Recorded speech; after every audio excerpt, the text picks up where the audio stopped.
Tai šiandien pakalbėsim trumpai apie AI servisus, apie Azure AI, kuo skiriasi nuo kitų panašių servisų, kuo jums gali būti naudingi. Ir trumpai papasakosiu savo pastebėjimų, patarimų ir kokios yra galimybės. Trumpai apie mane. Kviečiu pakviesti mane LinkedIn, kas dar neturite. Ten dažnai papostinu vieną kitą naujieną, būtent iš šios temos paskutiniu metu aktyviai.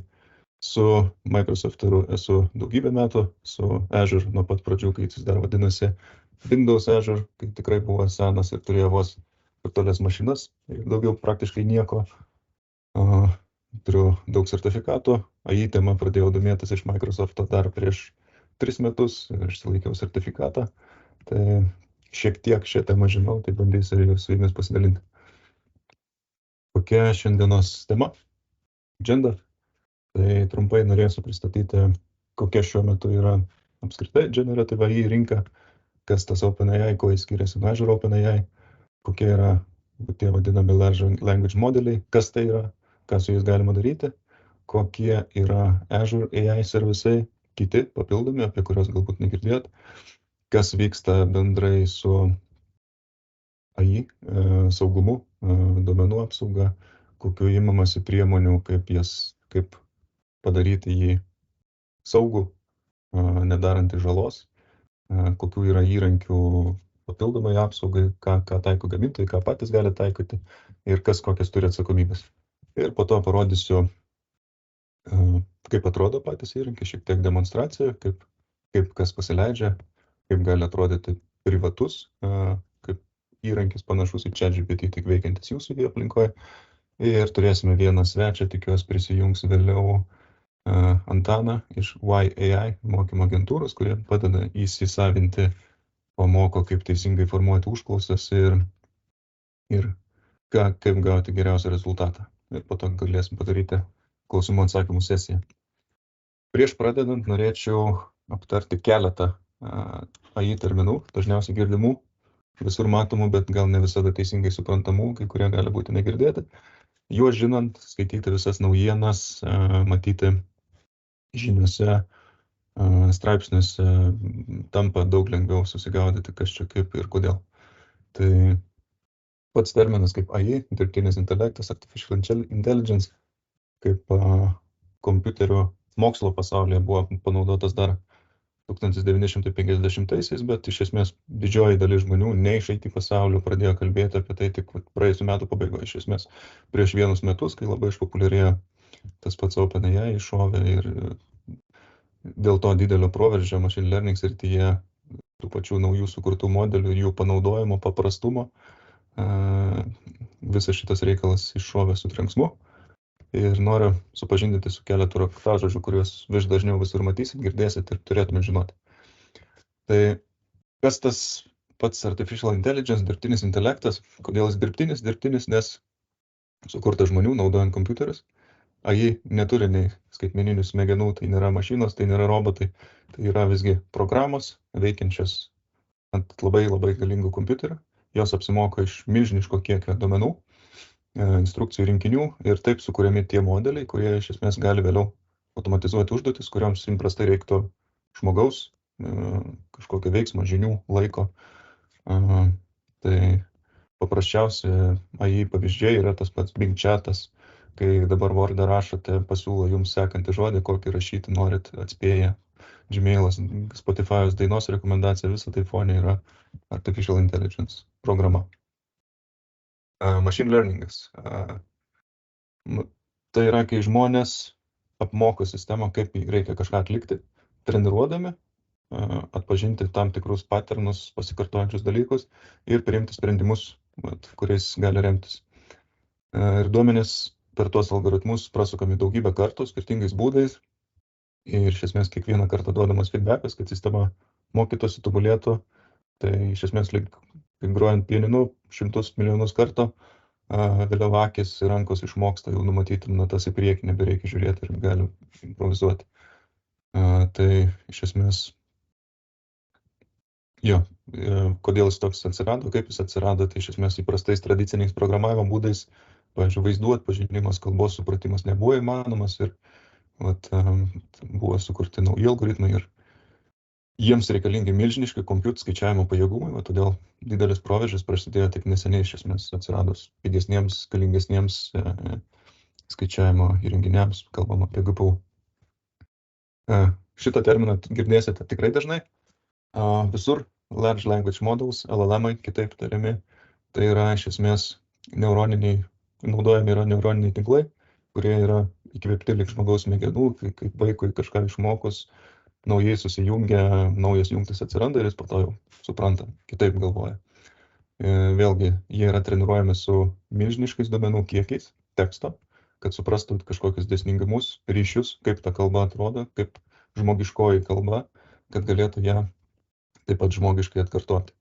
Ir LLM gali versti tekstus į kitą kalbą, atsakyti į klausimus, apibendrinti ar net parašyti naują, kažko naujo, tai sukurti eilėraštį, parašyti kodą naują, kurio nebuvo. Ir jo, jie nei jausmų, nei minčių neturi, kaip kartais gali pasirodyti bendraujant, chatinant, bet iš esmės taip atrodo, nes jie tiesiog gerai išmoko atkartoti tos paternus, kaip žmogus galėtų atsakyti. Ir prie to dar viso prisideda šitų modelių kūrėjai, developeriai, kurie iš esmės fine-tunina, tobulina smulkiai tą modelį, duodami jam kažkokį grįžtamą į ryšį. Generative AI, tai kas jo vyksta, tai jis išmoksta paternų struktūrą ir tuomet šitas AI gali kurti turinį, kažką panašaus į jau tai, ką žino, iš ko mokys, bet jis yra naujas. Tai gali būti nuotraukos, gali būti kažkokia muzika, visiškai naujas tekstas, kurio niekas tokia forma nebuvo parašęs, vaizdo įrašas ar net programinis kodas. Iš esmės gali kurti meną, rašyti knygas, istorijas ir yra tokių pavyzdžių jau, kaip išleidžiamos knygos parašytos su Generative AI. Autorius pats nelabai kažką ir rašo. Aišku, jis gali būti naudojamas ir negeriems tikslams, fake news, fake nuotraukoms, propagandos turinio kūrimui, todėl reikia kurti ir skirti didelį dėmesį tam pačiam, surasti būdą iš esmės, kaip identifikuoti, aiškiai atskirti, kad tai yra AI sukurtas turinys dirbtinio intelekto. Yra toks daugam juokingas terminas haliucinacijos ir pats Generative AI gali ne tik kurti istorijas, gali kurti istorijas, poemas, dainas, kaip minėjau, bet ką, bet jeigu mes naudojam jį darbo tikslais realios informacijos panaudojime, mes norim, kad rezultatai būtų paremti tikrais faktais ir kad jie nebūtų išgalvoti. Ir kadangi AI sistema negali pateikti tiksliai atskirti tikrovės, kartais duoda netikslius arba išgalvotus atsakymus. Ir programuotojai tai pavadino haliucinacijomis, kartais vadina klastotėmis, fabricationais.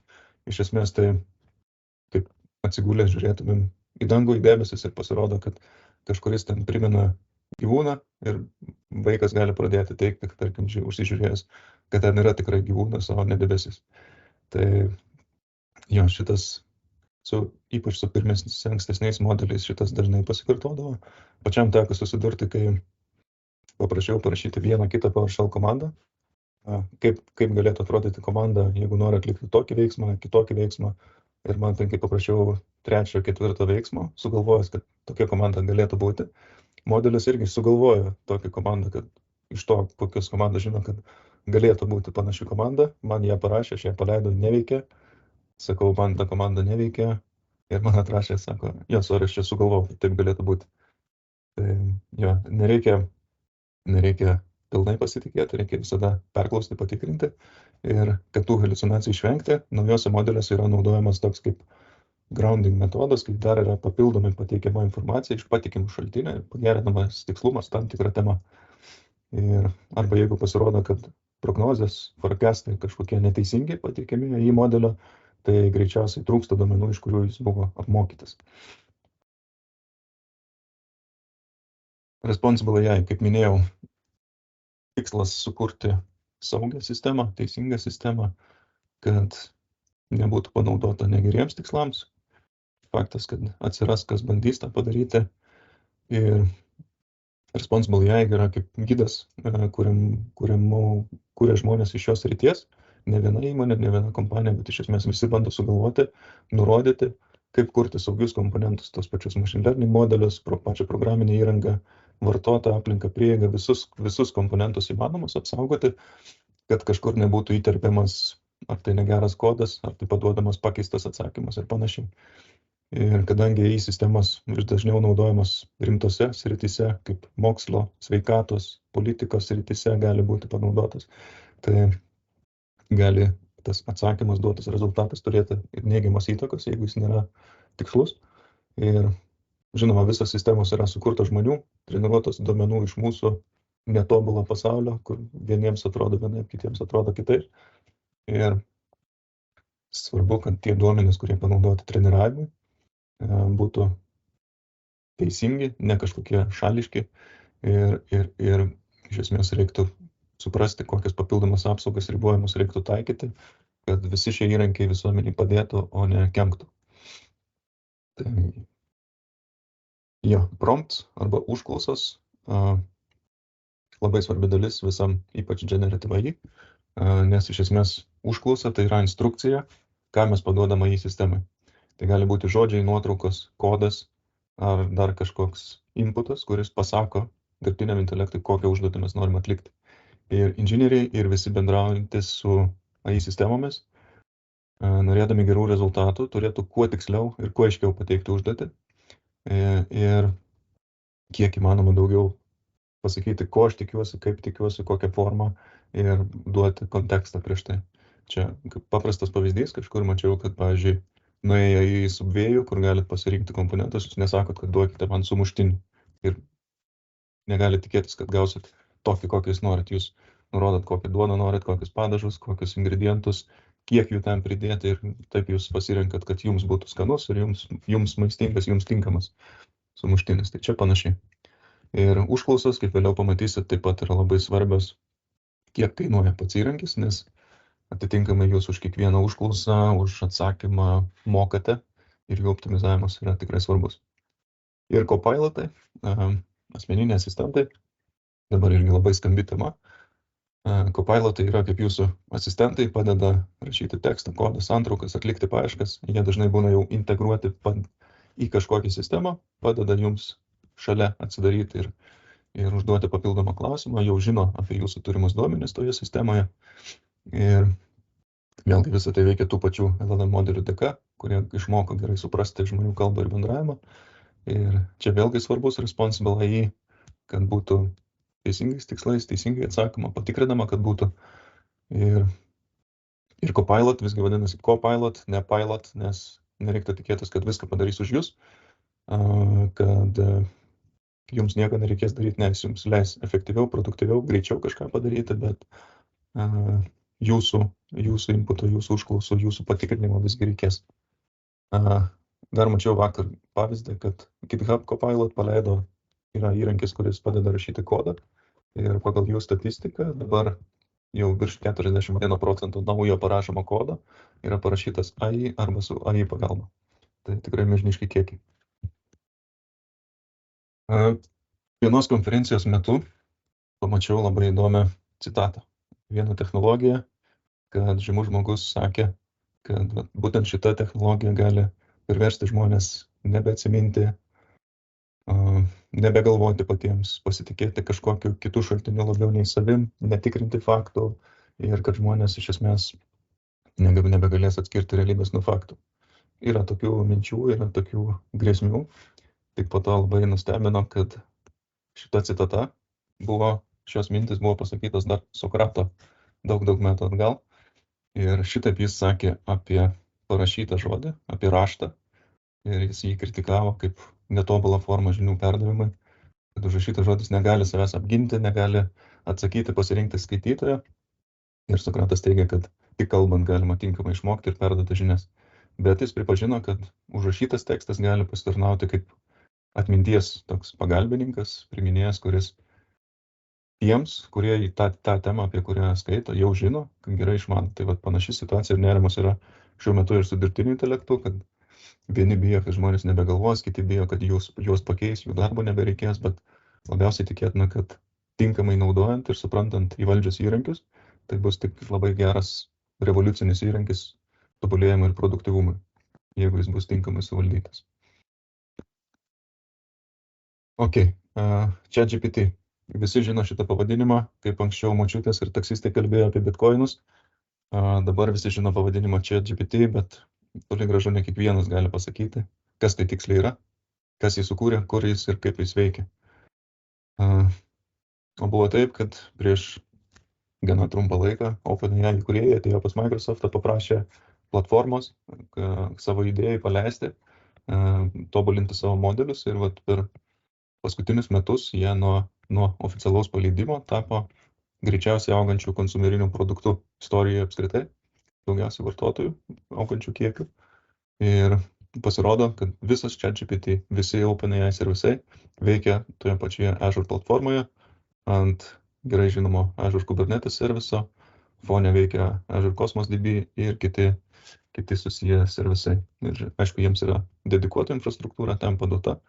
Amerikos tiesa regione, čia vėlgi po to paaiškinsiu, kodėl Azure OpenAI yra šiek tiek geresnis variantas mūsų atveju, bet taip pats ChatGPT yra Azure platformoje, variklis jo yra. Dar vienas dalykas, ką reikia išsiaiškinti prieš tęsant, kas yra tas GPT, nes kokie 9 iš 10 žmonių, kai paklausiu, ar žino, ką žodyje ChatGPT reiškia ta GPT dalis, nežino atsakymą arba atsako neteisingai, kurie haliucinuoja kaip šitie modeliai. Tai paklausiau savo private GPT čia kažkada anksčiau, kad pateiktų keletą paaiškinimų, kas tai yra. Tai jeigu užklausiau trumpai, vienu sakiniu, jis man ir atsakė, kad GPT tai yra Generative Pre-trained Transformer. Iš esmės dirbtinio intelekto technologija, kurią sukūrė AI. Ok, galvoju, kaip man paaiškinti tai pačiai močiutei.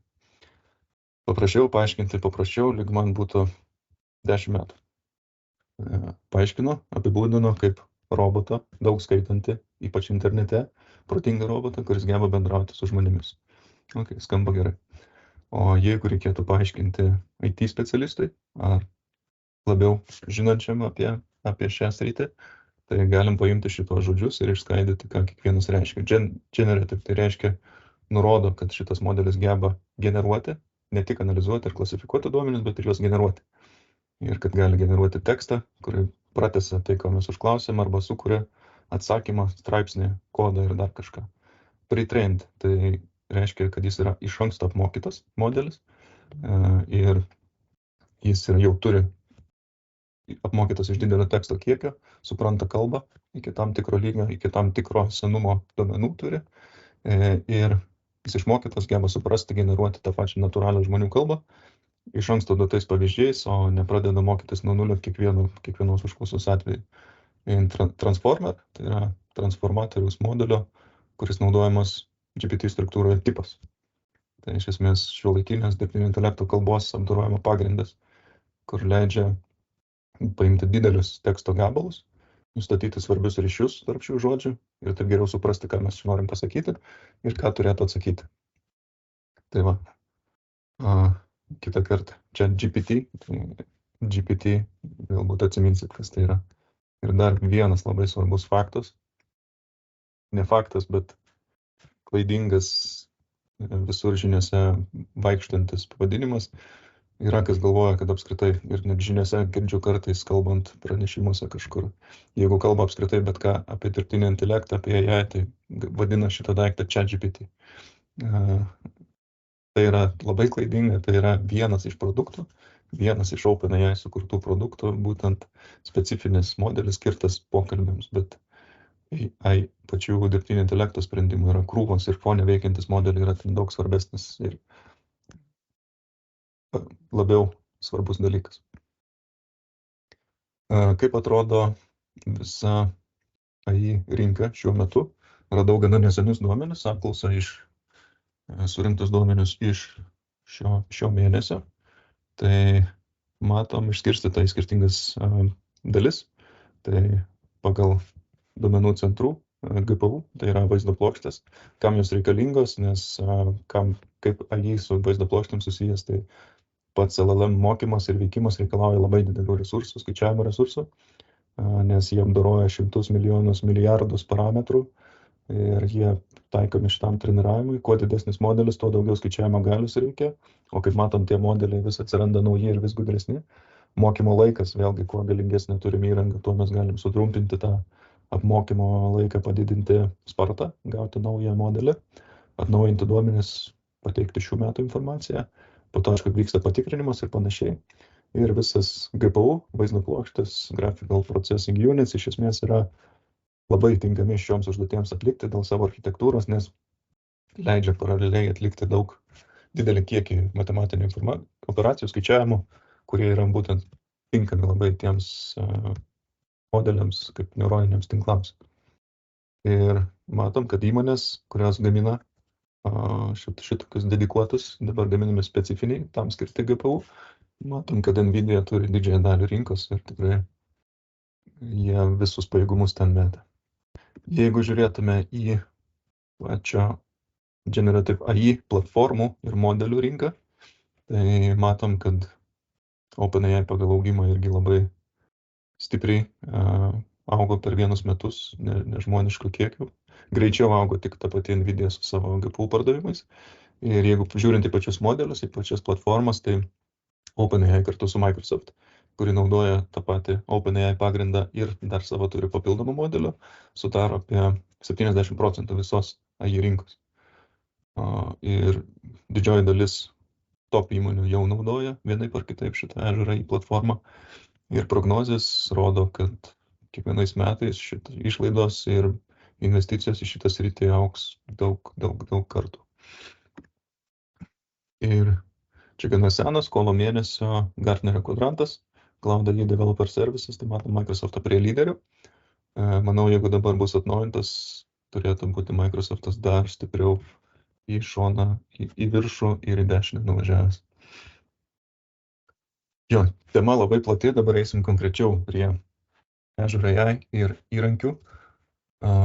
Bandysiu papasakoti daugiau apie vieną iš Azure AI krepšelio komponentų, Azure OpenAI, kuo jis skiriasi nuo OpenAI ir taip pat šiek tiek užsiminsiu apie kitas susijusias paslaugas, kurias iš esmės jie tada papildo. Kaip matom, tas krepšelis yra gana platus, didelis. Yra visi copilotai, kurie neseniai atsiranda, Dynamics, Security 365, GitHub ir panašiai. Praktiškai dauguma platformų įrankių turi vienokį ir kitokį AI savyje. Tas pats Power Appsai, Power BI, Automationas. Ir yra krūva specifinių servisų, įrankių, modelių, kurie gali būti lengvai tarpusavėje integruojami, bet jie yra skirti developeriams, duomenų inžinieriams, duomenų mokslininkams, kurie nori sukurti savo sprendimą. Šitie viršutiniai copilotai iš esmės yra paprastiems vartotojams, kuriems užtenka pasiimti savo turimus duomenis iš SharePoint, iš pašto ir gauti kažkokią pagalbą. Bet yra daugybė pavyzdžių, iniciatyvų, kai yra kuriami kažkokie custom sprendimai, panaudojant šitos įrankius, žemiau esančius komponentus. Kodėl būtų logiška ir kada būtų logiška naudoti Azure OpenAI ir kuo skiriasi nuo OpenAI? Tai OpenAI yra pati kaip nepriklausoma tokia dirbtinio intelekto tyrimų organizacija, kuria naujus modelius, bando juos saugiai sukurti ir kuria visas inovacijas. Vis skelbia naujienas, nespėjom sekti, keičiasi modeliai, keičiasi kainodara, įmažėja ir viskas vyksta milžinišku tempu. Azure OpenAI, kita vertus, yra toks kaip bendradarbiavimo rezultatas tarp OpenAI ir Microsoft. Kaip nepaslaptis, jie turi berods 49% akcijų iš OpenAI ir gauna šitą technologiją, visus naujausius OpenAI modelius, kai jie tampa viešai prieinami, jie atsiranda ir Azure platformoje. Tik skirtumas tas, kad Azure debesijos platformai, kuri šalia visų savo įvairių paslaugų, serverių talpinimo, duomenų bazių, machine learningo įrankių atskirų ir kitų, Azure OpenAI integruoja OpenAI įrankius ir technologijas į visą šitą Azure ekosistemą ir taip leidžia vartotojams lengviau pasinaudoti OpenAI technologijomis, neturėtų kažkokių atskirų aplinkų daryti integracijų sudėtingų.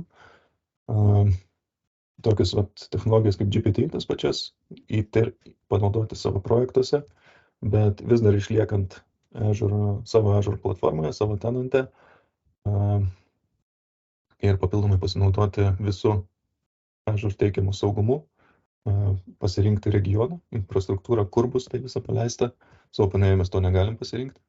Ir gaunasi toks kaip tiltas tarp OpenAI visų inovacijų ir verslo, kuris nori realiai savo aplikacijas panaudoti visus šitus funkcionalumus su papildoma apsauga.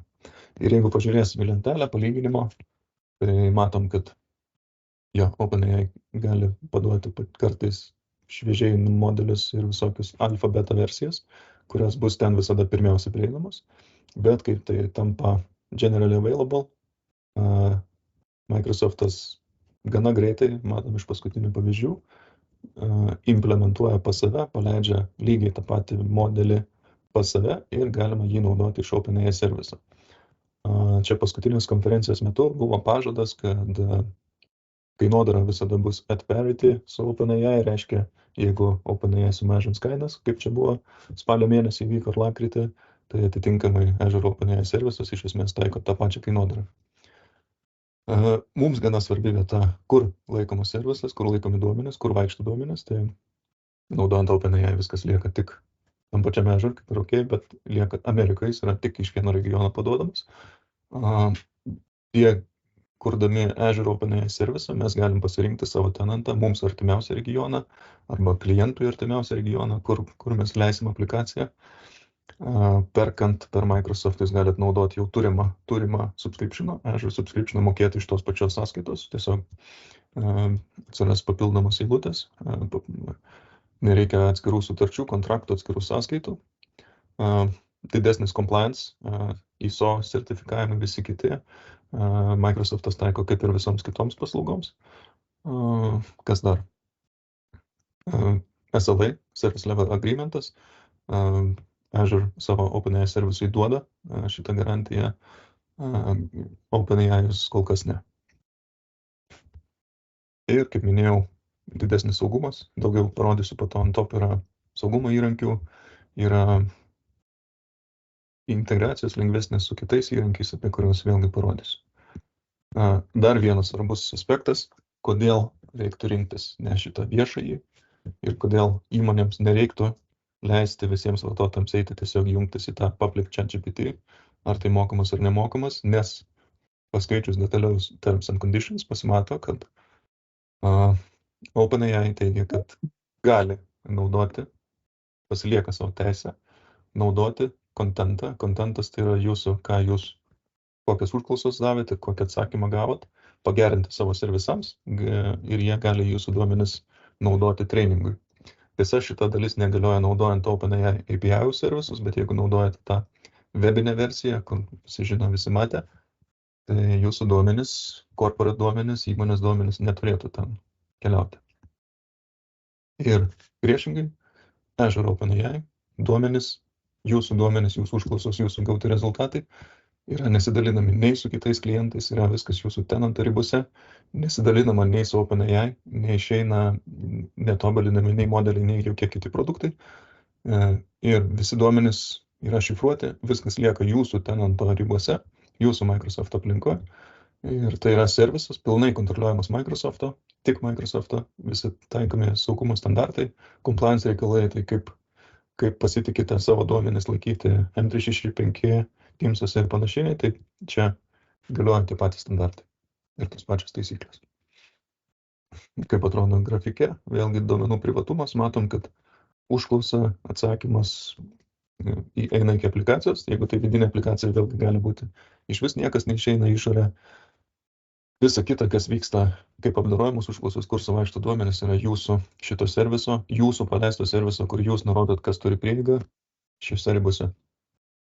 Ir kaip minėjau, OpenAI neturi SLA, Azure OpenAI turi jau ir kaip visiems kitiems servisams taiko pagal tam paslaugą nurodo tam tikrą procentą, koks bus pasiekiamumo rodiklis. Ir jeigu kažką kūrėte, kas bus jau naudojama production aplinkoje, tai verta turėti tokį garantą iš esmės. Taip. Patys large language modeliai ir jų skirtumai. Tai patys žinomiausia, GPT. Tai yra tekstą generuojantis modelis, kuris apsimoko, kaip sakiau, iš didelio kiekio teksto iš interneto, moka generuoti tekstus, versti, atsakyti į klausimus, sukurti santraukas ar net parašyti kodą. Tai iš esmės lik rašytojas, kuris jūsų pasiklauso, žino daug ir gali atsakyti jūsų klausimus. Dirba su tekstu. Daly, tai yra vaizdų generavimo modelis, kuris tik iš parašyto teksto, iš aprašymo, iš įsivaizdavimo gali sukurti nuotrauką, kurios iki šiol niekur nebuvo tokio vaizdo, niekur gali būti tai visiškai fantazija, ten kokia nors avokado formos taburetė, jis vis tiek pabandys kažką panašaus iš visų turimų žinių sukurti. Taip, buvo toks modelis, kuris Codex, tai buvo specialus GPT variantas, kuris specialiai pritaikytas suprasti, generuoti programavimo kalbą, programavimo kodą ir iš natūralios kalbos paversti kodą natūralią kalbą paversti į kodą. Ir šiuo pagrindu iš esmės veikia GitHub Copilotas. Ir ChatGPT iš esmės yra pritaikytas specialiai GPT modelis, kuris optimizuotas pokalbiams. Reiškia, jis bando palaikyti dialogą, į tokią struktūrą sudėlioti, išlaiko kontekstą ir gali palaikyti ilgus pokalbius tą pačią temą, išlaikant kažkokį turiningumą. Ir trumpai taip. Šitas pats modelis yra kiek pasenęs, dabar pasikeitęs, bet kadangi jį daug kur matysite, noriu trumpai papasakoti, kokia čia buvo mintis. Ir jie vis dar kai kur yra matomi šitie terminai, tai juos būtų gerai žinoti.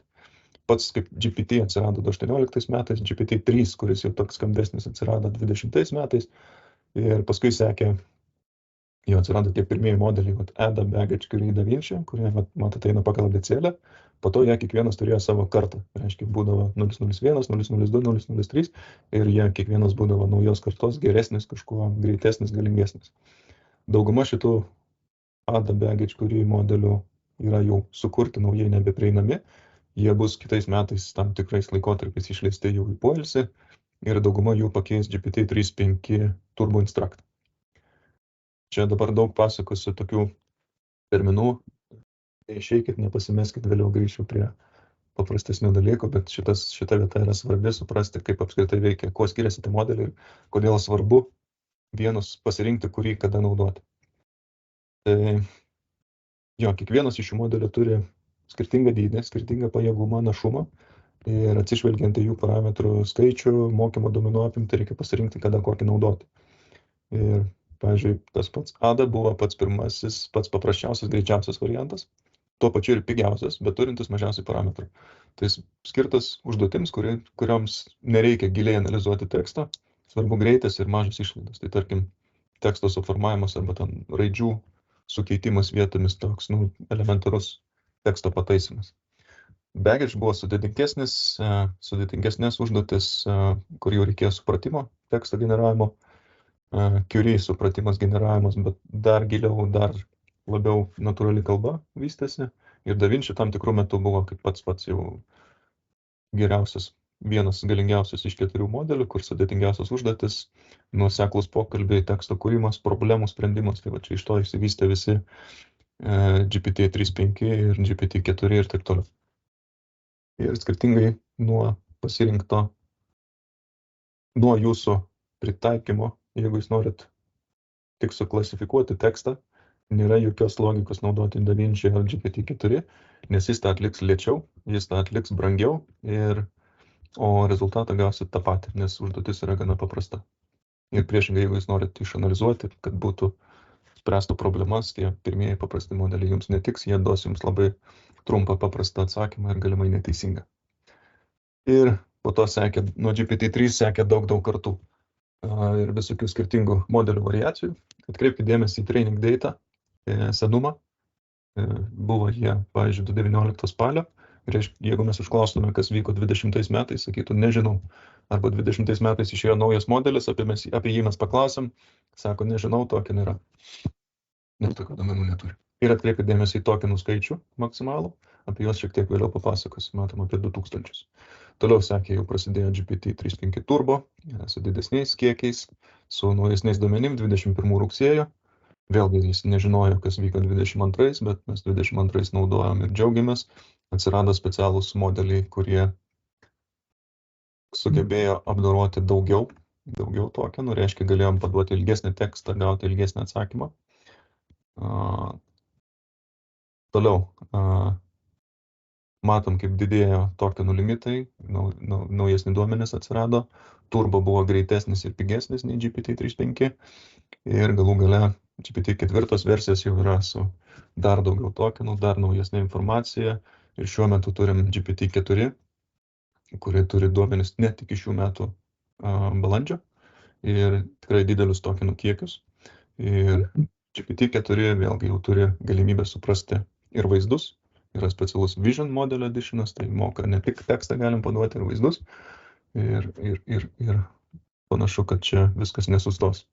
Ir viskas tik greičiau atsiranda, nauji modeliai vis greičiau ir greičiau atsiranda. Jeigu žiūrint, irgi radau gana neseną statistiką, benchmarkus kelių dienų senumo, tai lyderiauja visi OpenAI modeliai pagal savo skirtingus parametrus, bet iš esmės visi yra viršuje ir jie vis dar gerėja. Yra kitų gamintojų, kitų platformų, kurie daro irgi savo generative AI modelius, bet matosi, kad jie arba lieka vietoje, arba taip stipriai neauga, arba kai kurie su laiku net prastėja. Taip, tai Azure OpenAI, kaip sakiau, galima pasiprašyti gauti prieigą savo Azure subscription lygyje, užpildžius specialią formą arba pasikreipus į mus, padedam greičiau gauti tą prieigą prie Azure OpenAI serviso. Jis nėra viešai prieinamas, kad iškart paimti ir užsisakyti, bet paprašęs, užpildžius formą, dažniausiai galima gauti per dieną arba greičiau su mūsų pagalba. Pačių modelių prieinamumas, kaip sakiau, yra dažniausiai visi naujausi, visi pagrindiniai OpenAI modeliai yra vietoje, čia taip pat prieinami. Yra kai kurie ir nauji, specifiniai. Jų prieinamumas tiesa priklauso nuo regiono. Jeigu jūs pasirinksit West Europe regioną arba Ameriką, gali skirtis paslaugos.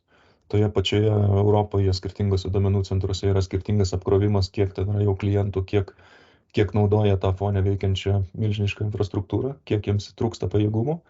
Gali būti mažesnės kvotos, mažesnė jūsų apribojimai, kiek ko galit pasileisti. Ir kad tą maksimaliai išnaudoti, geriausiai yra būdų, kaip tuos modelius paskirstyti per keletą regionų, taip padidinant ir patikimumą, balansuojant užklausus ir turint didesnį kiekį viso resurso. Jo, prie visų šitų GPT-4 yra visi naujausi modeliai, GPT-3.5 yra embeddings teksto vertimui į vektorinį formatą, vėlgi yra specifinis modelis. DALL-E ir Whisper yra vaizdų kūrimo ir kalbos į teksto vertimo modeliai, gana nauji dar preview.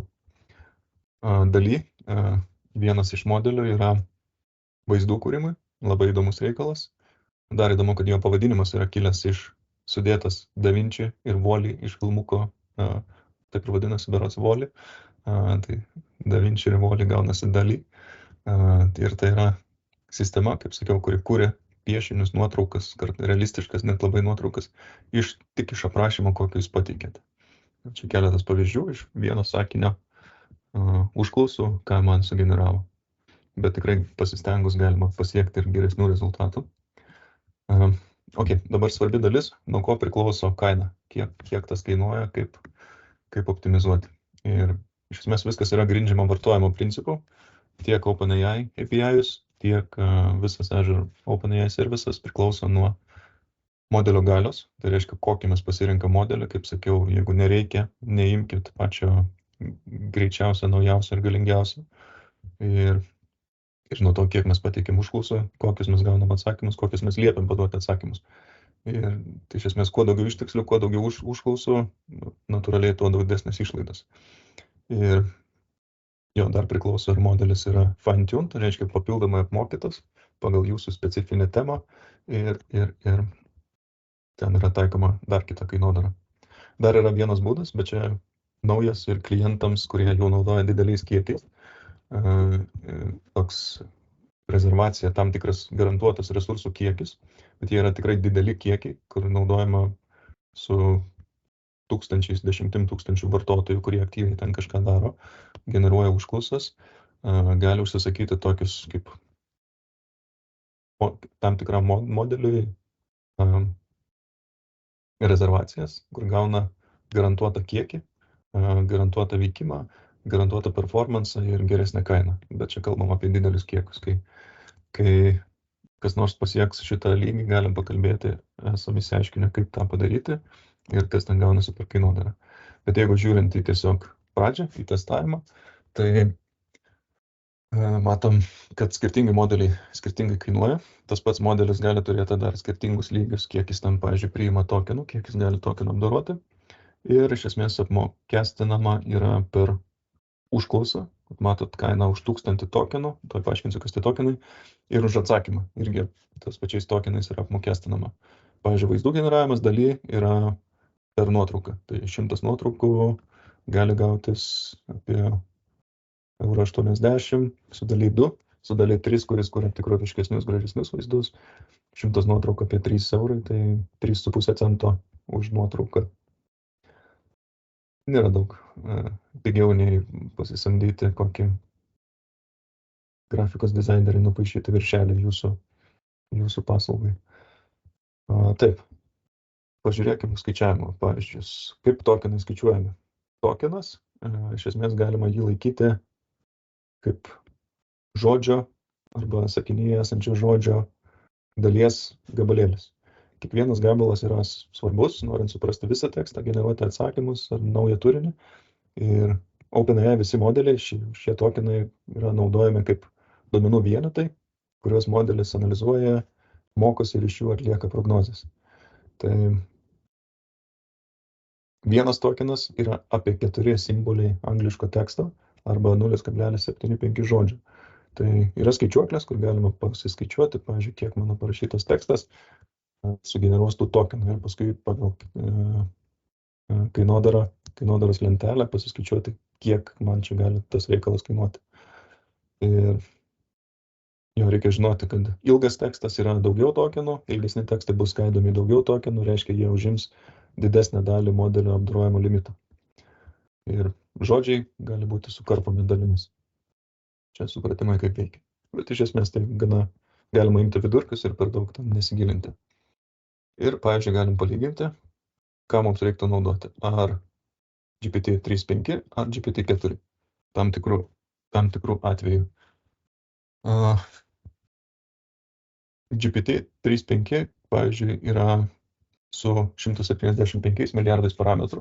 Gana gudrus, gana greitas modelis, bet jis, palyginus su GPT-4, dažniau haliucinuoja, kaip minėjau, kur išgalvoja, siūlo kažką neįmanomą arba išgalvoja faktus. Bet jeigu jums reikia tiesiog ten sutraukti tekstą, kurį padavėt, padaryti analizę, tai vis dar šitas modelis puikiai tinka. Tarp GPT-4 yra labiausiai šiuo metu pažengęs modelis su stipriai didesnių duomenų kiekiu. Treniravo taisę žmonės ir dirbtinis intelektas jį evoliucionavo iš 3.5, padidino kontekstą, supratimą, labiau supranta kompleksinės užduotis, tikslesnius atsakymus gali pateikti, ilgesnius atsakymus, saugesnius, patikrina fone, kas kaip. Ir aišku, jie reikalauja daugiau resursų, daugiau energijos, todėl natūraliai yra daug brangesnis. Ir galim pažiūrėti palyginimą. Jeigu mes duodam 200 000 tokenų užklausų, gaunam kelis kartus ilgesnį atsakymą, tarkim 800 000 tokenų, tai su GPT-3.5 mums kainuotų 2 eurus, su GPT-4 kainuotų 45 eurus. Tai tikrai verta pasvarstyti, kada, ar tikrai visada rinkti šį. Ir yra gandų, kad bus jau ruošiamas GPT-4.5, spėjama, kad bus galima vykdyti Python kodą, galės kurti, redaguoti dokumentus, naršyti internete ir panašiai, bet taip pat jis bus stipriai brangesnis. Dar kartą grįžtant prie Azure OpenAI servisų, matau, pagal laiką šiek tiek reikia paskubėti. Be OpenAI servisų, apie kurios pasakojau, šalia yra krūva kitų jau seniau buvusių ir seniau veikusių paslaugų, tik dabar jas galima dar geriau išnaudoti, nes šalia atsirado tas pats nauji modeliai ir juos galima tarpusavėje susijęti, gauti geresnį rezultatą. Tai kalbam apie dirbtinio intelekto paiešką, computer vision, tai vaizdų atpažinimą, veidų atpažinimą, vertimo paslaugas, dokumentų nuskaitimą, pavyzdžiui, sąskaitų analizę ir pavertimą į į kodą, kuris gali atnaujinti duomenų bazės, anomalijų aptikimo servisus, pačių AI servisų turinio saugumo užtikrinimą, krūva servisų, kurie gali būti lengvai integruojami. Kaip tą paprastai pradėti daryti? Yra sukurtos specialios AI studijos. Viena yra būtent Azure OpenAI studija, kur turi vartotojo sąsają, gali lengvai susikurti, valdyti OpenAI modelius per grafinę sąsają. Nereikia rašyti kodo, turėti kažkokios aplikacijos, viską galima išsibandyti čia sandbox'e. Galima įkelti tam tikrus duomenis, pasibandyti, kaip veikia. Ir matom, turim tokį kaip playgroundą, kur galim pasiėmę skirtingus modelius, iškart turėti kaip tą patį savo privatų chatą ir jeigu reikia paskui jį padeplointi kaip aplikaciją. Turim krūvą pavyzdžių, kaip mums gali užbaigti, panaudojant modelių su pavyzdžiais, kaip kalbą paversti į kodą ir panašiai. Visa tai yra, kad geriau suprasti, kaip veikia, ką galima padaryti, o po to jau šitą išsibandžius galima eiti kurti savo aplikacijas. Visus deploymentus galim valdyti, limituoti, kiek užklausų per minutę galim padaryti, taip suvaldyti kaštų šiek tiek. Galim matyti, kokias turim kvotas skirtingams resursams. Pagal regioną galim paprašyti daugiau. Čia vėlgi yra privalumas nuo OpenAI, čia yra gauti lengviau kvotas negu iš OpenAI. Yra papildomi filtrai, kokių užklausų atsakymų, iš kokios srities negeros, ten žiaurumo, rasizmo ir panašiai, visokių sričių jautrių, kiek mes leidžiam, kiek praleidžiam, kiek nepraleidžiam užklausų ir atsakymų. Galim padaryti custom, blokuojamus žodžius. Nenorim, kad mūsų chatbotas kalbėtų, tarkim, apie mūsų konkurentus. Nenorim, kad kalbėtų su keiksmais. Nenorim, kad netyčia atsakytų kažko netinkamo. Arba kad neleistume užklausti tam tikrų dalykų nepatogių. Galim įdėti bloklistus. Taip atrodo daly. Nuotraukų generavimas ir pavyzdžiai. Galima tą pačią užklausą pergeneruoti ir gauti kitą kartą visiškai kitokį rezultatą. Ir yra dabar naujas beta versija, preview versija Azure AI studija, kuriame yra ne tik Azure OpenAI studija, bet ir krūva kitų kalbos, speech, vision, translation ir content safety ir kitų studijų. Ir čia jau matot, kad yra ne tik OpenAI modeliai, bet matom ir Meta ir kitų NVIDIA modelių, kuriuos mes galim pasileisti, pasilyginti, naudojant tą pačią Azure sąskaitą, nesiregistruojant kažkur kitur. Čia gaunasi tokia pilna aplinka, kur galima lipdyti tikrai didelius sprendimus, vėliau šiek tiek parodysiu. Taip. Parodysiu, gal nerodysiu, trūksta laiko. Galėsiu vėliau pasidalinti nuorodą, kur yra šitas įrašas, kaip modelis, kaip servisas veikia iš Azure AI studijo. Ir ką mes galim pasidaryti iš šitų servisų, iš Azure servisų ir iš Azure AI servisų ir paprastų servisų, galim pasidaryti paprastą, nesudėtingą private GPT, panašų į ChatGPT, bet jūsų duomenys bus jūsų tenante, jūsų aplinkoje ir busit ramus, kad jūsų darbuotojai gauna tą patį rezultatą, gali įkelti savo duomenys, bet jie kažkur nenutekės. Yra krūva kitų sprendimų sukurtų, GitHub yra tikrai daug pavyzdžių, iš tų pačių iš Microsoft'o, iš trečių šalių, kur yra dar daugiau komponentų įvelta ir galima pasidaryti dar sudėtingesnį sprendimą, pritaikyti jį savo įmonės, pateikti kaip produktą klientams. Ir taip atrodo vienas iš įrankių, kurį mes patys pasileidę esam viduje. Galima tiesiog ateiti kalbėtis, mes čia jau fone esam nustatę, kad naudotų kol kas GPT 3.5, nėra prasmės paprastoms užklausom GPT-4 naudoti. Vartotojas gali pats pasirinkti, kokio tikslumo bus atsakymai. Taip pat vartotojas turi istoriją visų chatų, savo, tik tai, ką jis kalbėjo, ir yra galimybė įkelti failą. Kas yra gerai, kad įkelus failą mes galime paprašyti jį panalizuoti, tam fone suveikia Azure kiti servisai, suindeksuoja jį, bet kai gaunam atsakymą, po to gaunam net tokias kaip nuorodas, kaip šaltinį, iš kur šitas atsakymas, šita santrauka buvo paimta ir iš kurios dokumentų vietos maždaug šitą informaciją, kur buvo rasta, paspaudžia, mums parodo, kodėl jis taip sako. Atskira tema yra visi copilotai. Jie kol kas yra taip ne visiems prieinami, tik didelėms įmonėms, nuo didelių kiekių, Bet Bing chatą, jeigu naudojate M365, Bing chatą jau galite įsijungti tokį kaip Enterprise lygio su apsaugom, irgi duomenys niekur neišeis iš jūsų. Paprašykite įmonės administratorių, kad sukonfigūruotų Bing Chat Enterprise. Su daugumu licencijų jis yra prieinamas nemokamai. Visai neblogas dalykas, gerai veikia, su Edge ypač, šone integruotas, bet čia mano kolegos padarys kitą kartą atskirą pranešimą. Ir Copilotas, tas, kuris jau skambus Copilotas, kuris bus vėliau prieinamas ir bus integruotas į Teamsus, OneDrive, Outlooką, nesvarbu kur. Jis vėlgi fonė, jeigu pažiūrėsim architektūrą, taip pat žiūrėjęs ir visai, ir nieko daugiau. Trumpai, kokios yra, dabar pereinam prie gal bendrinės tokios temos, kokios yra rizikos su visų AI, kas gali nutikti negerai. Tai gali būti tekstas, jeigu niekas jo netikrins, sudarys netinkamą nuomonę. Jeigu generuosim kodą ir jo niekas netikrins, gali kažkas pasinaudoti tuo ir įterpti šalia dar netinkamo kodo, gali nutekėti asmeniniai duomenys, gali būti net pažinta ir leidžiama kaip plagijuoti duomenys, kažkokie gali būti, AI gali susiformuoti kažkokie nusistatymai prieš tam tikrą grupę žmonių ar rasę ar dar kažką. Vėlgi tam reikalingos apsaugas, kad būtų teisingas požiūris į visus, vienodai visi būtų vertinami ir kad nebūtų visų negatyvių savęs žalojimo, netinkamų jautrių temų naudojama, tarkim, kažkokiam vaikų daromas užklausose, kad būtų papildomas apsaugas įjungtas, o negalėtų bet kokią užklausą paduoti. Vėlgi paskui yra atskiras grėsmių sąrašas, kas gali nutikti su jūsų sukurta aplikacija, ar su pačiu AI modeliu, ar su platforma. Tai gali būti įterpiamas kodas, kad pasikeistų duodamas atsakymas. Galima būti vėlgi nusistatymai. Dabar kaip galima kurti savo pluginus, savo priedus prie modelių. Ir čia jūs sukuriat savo žinias, įteikėt modeliui, duodat instrukcijas, skiriat laiko sukurti instrukcijas. Ir kažkas, jeigu jūs nesudedat apsaugų, gali paprašyti per tą patį chatą, per user interface'ą išgauti, kas ten yra fone, jūsų intelektinė nuosavybė ir pakopijuoti jūsų sprendimą iš esmės.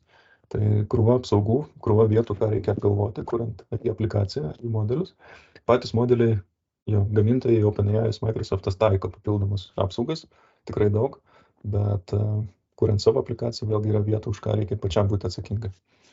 Ir yra vėlgi top 10 grėsmių. Tai tas pats prompt injectionas, kaip sakiau, duomenų nutekinimas, per didelis pasitikėjimas, pačio modelio pavogimas ir iš esmės, visos spragos, kaip ir kitos IT sistemose, jos vienaip ar kitaip galioja.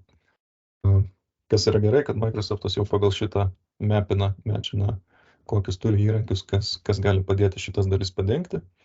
Pavyzdžiui, duomenų nutekėjimai, visas purview, kuris neleidžia tam tikrus duomenis iškelti.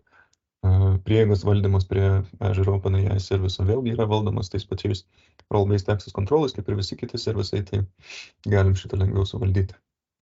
Ir visame pasaulyje ir Europos Sąjungoje yra jau ruošiami dokumentai, frameworkai, kaip kur ir kada naudoti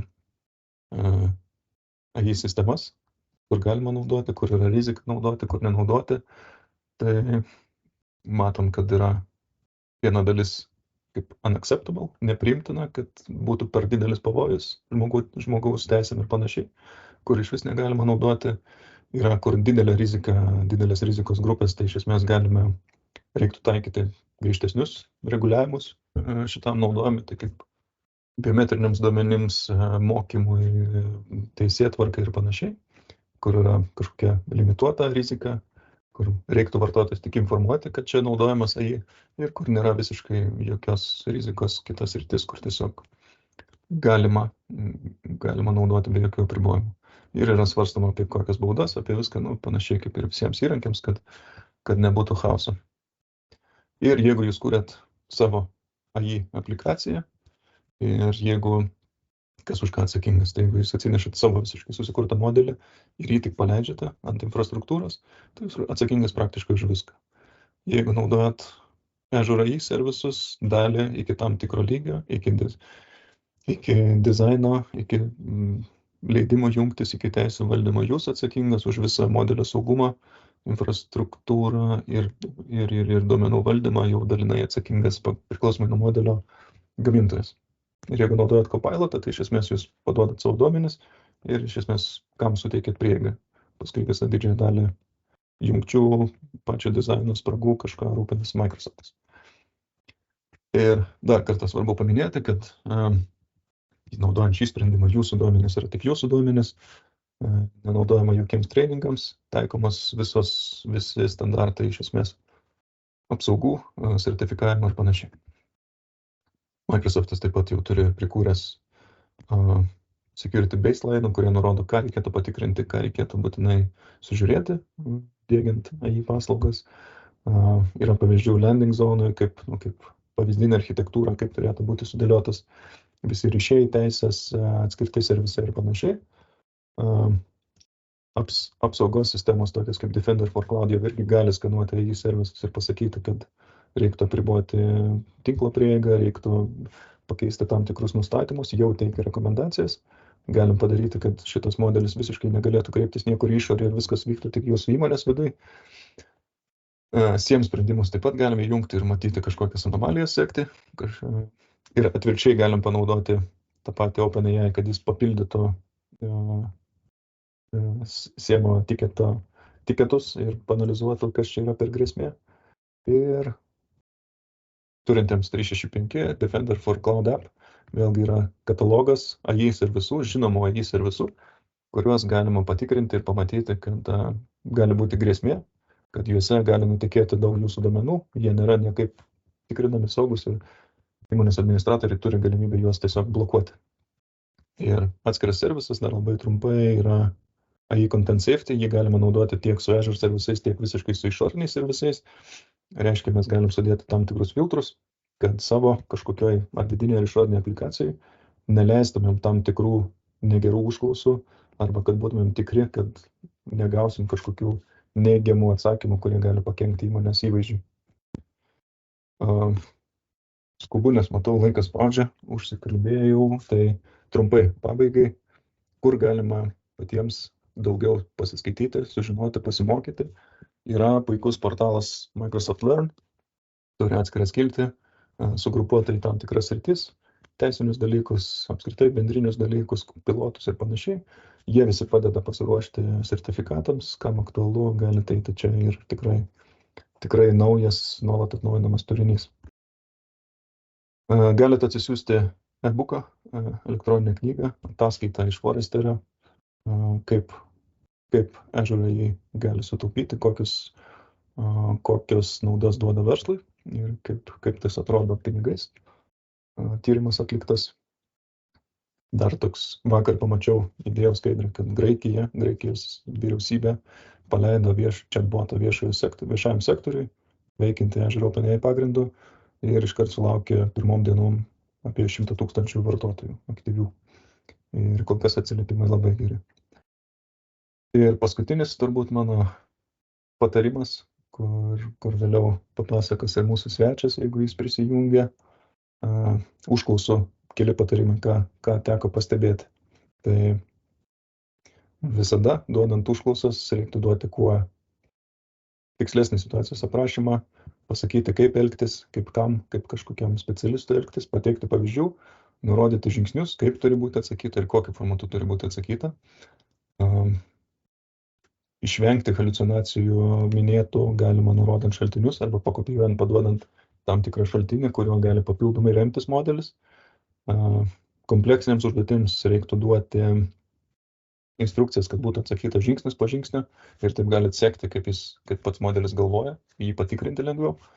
Ir duokit laiko jam pagalvoti, prašykite nuolat patikrinti dar kartą savo atsakymą arba pabandyti kitaip, galite paprašyti paaiškinti logiką, jeigu nesat tikrų rezultatų ir iš esmės testuoti, bandyti skirtingas užklausas, lyginti rezultatus ir ieškoti, kas veikia, nes skirtingai sričiai, skirtingi dalykai tinka.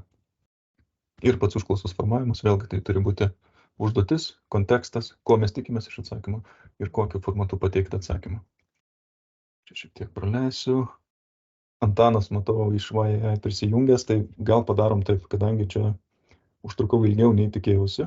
Duodu žodį Antanui, jis padaro savo pranešimą, o tada aš dar, kas pasiliks arba kas vėliau žiūrės įrašą, parodysiu šiek tiek demo, visus AI Studio, Private GPT ir kaip veikia GPT-4 Vision. Antanai, jeigu esi, pasirodyk. Taip, esu, tai ačiū Rimvydai ir pasidalinsiu ir ekraną. Tikiuosi matosi. Tai jo, tai šiandien faina, kad pasikvietė, sako Rimvydas, irgi turėsim susitikimą, atliek papasako, tai faina, kad ir tiek nemažai jūsų prisijungia šiandien, beveik 80, vienu metu virš 80 buvo, kad domitės, kad norite priimti tas technologijas.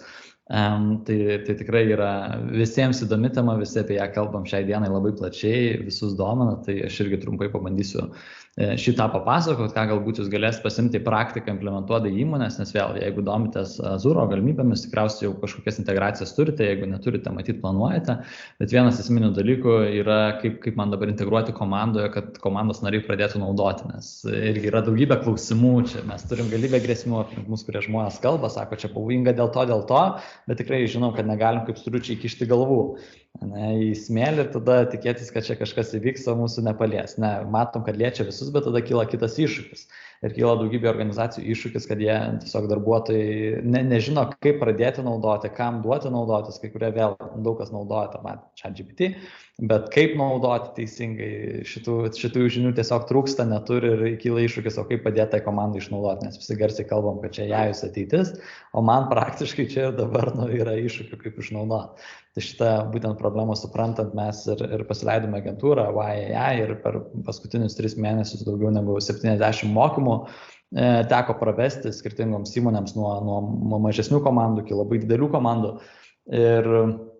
Ir labai džiaugiuosi, nes šią savaitę jau specialiai nebeėmiau jokių mokymų, čia buvo vienintelis pranešimas, kur turiu šią savaitę, truputį atsipūst galiu, nes galite įsivaizduoti, kad 70 pranešimų paskaitų per 3 mėnesius yra reikalų padaryti, kai buvo 2-3 per dieną. Bet vienas dalykas, kas labai pasijaučia, kad visos tos įmonės, kurios apsilanko pas mus workshopuose, kurios turi mūsų mokymus, tai po tokį klausia, aš kai kartais būnu, nes vis tiek, kai tiek pasikartoja, būna žmonės, kurie išklauso, sakau, kas jau yra bandę ChatGPT ir būna 80% žmonių pakėlė rankas, nes visi mes įbandėm. Tada sakau, kas naudoja ChatGPT kiekvieną dieną ir tada pakyla tik tai kelios rankos. Ir sakau, kas buvo pas mane jau mokymuose ir iš tų kelių rankų dažniausiai vėl 90% žmonių jau vėl pakeli, nes yra buvę būtent tose mokymuose.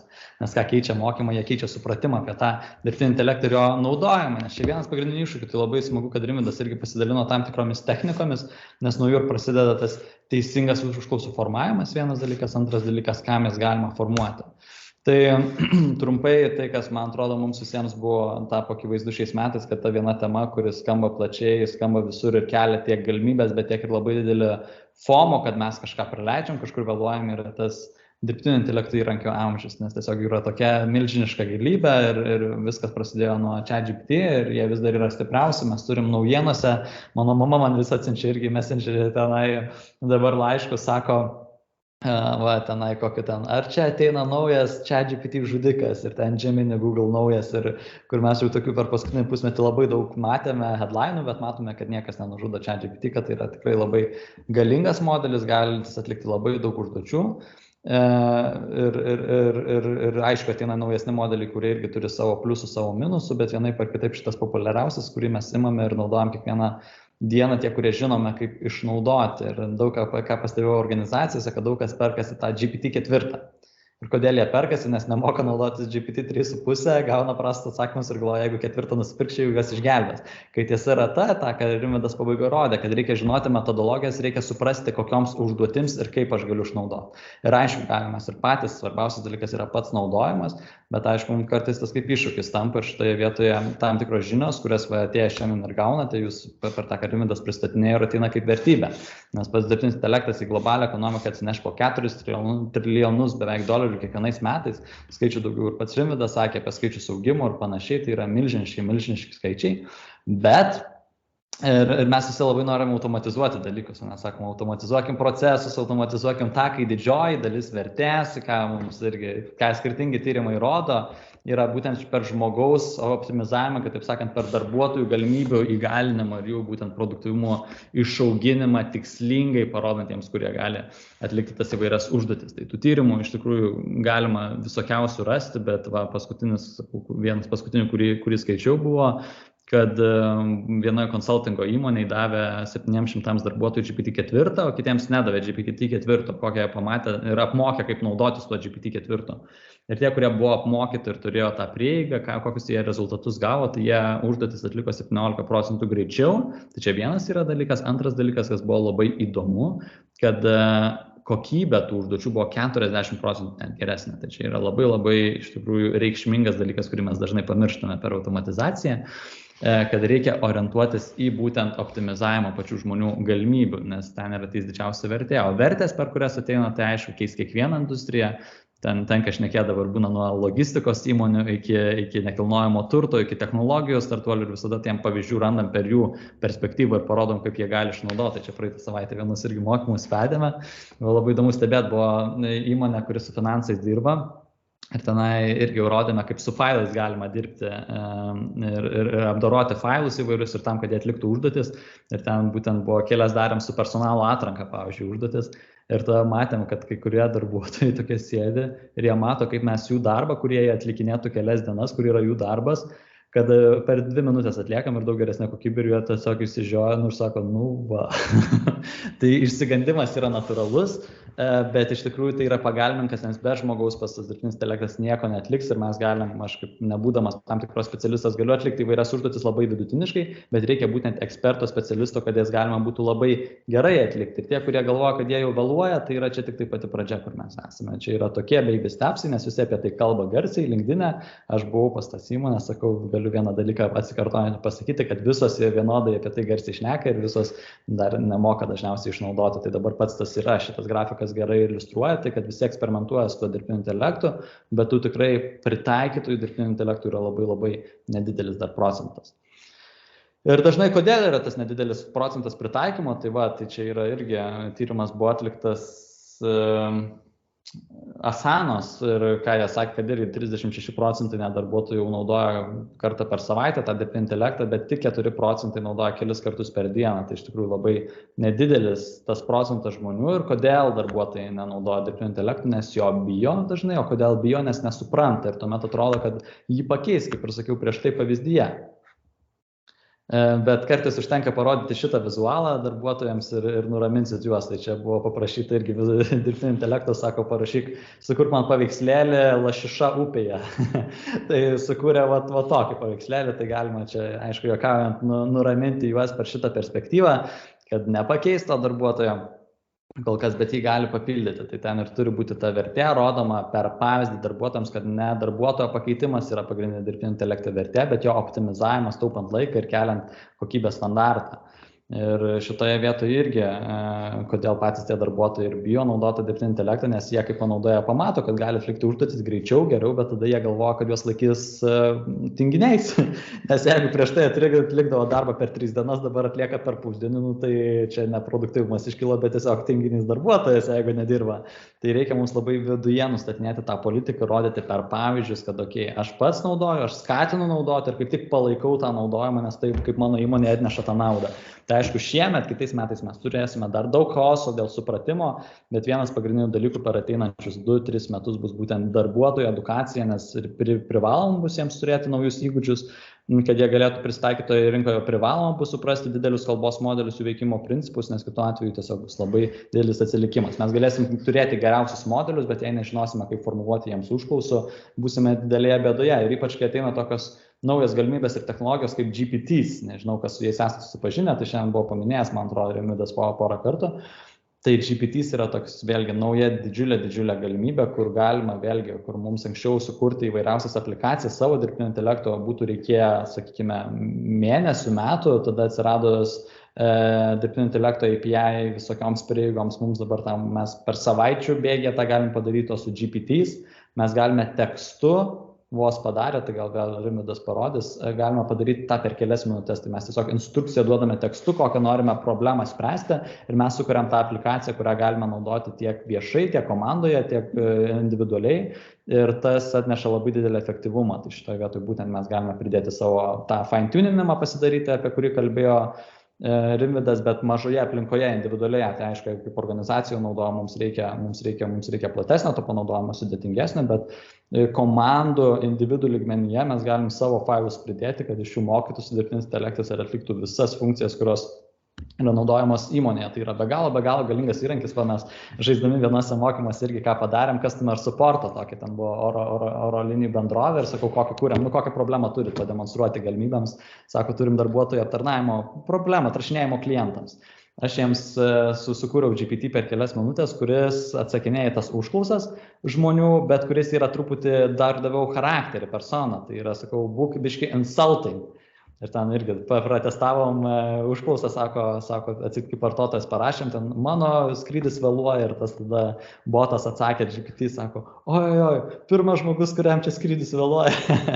Tai iš tikrųjų tas galimybės plačias ir mes galime tą žaismingai padaryti įdomiai ir funkciškai, kas svarbiausia, ir tas vertė yra milžiniška ir labai nereali, mes jau dabar ten pritaikinėjame įvairioms įmonėms šitus modelius, tai fine-tuning tikrai verta. Tai ir dažnai yra, kad nežinai nuo ko pradėti tiesiog. Tai ir kaip man pradėti su to dirbtiniu intelektu naudotis praktiškai, tai nežinau, dažniausiai ir darbuotojus, reikia per tą pavyzdį, tai kokia gali būti pirmas žingsnis, toks pavadinkim, funkciškai galima paklausti pačio ChatGPT, ką su juo galima daryti. Tai kaip tas atrodytų, duoti kontekstą, tikslu apie tai, ką tu darai kiekvieną dieną, kokios yra tavo užduotis arba tavo komandos užduotis, aprašyti tą plačiau.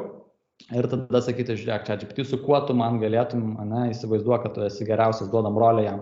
Tai turbūt šitą metodologiją žino, duodame jam rolę ir sakyk, dabar paruošk tu man kaip tik užduotis, kuriomis tu man galėtum mano veikloje padėti ir kaip tu man galėtum su tuo padėti, būdamas kaip didelis kalbos modelis. Ir jis lentelės pavidalų surašys ir būtent toms užduotims galime pradėti taikyti. Tai čia pirmas žingsnis, pati pradžia.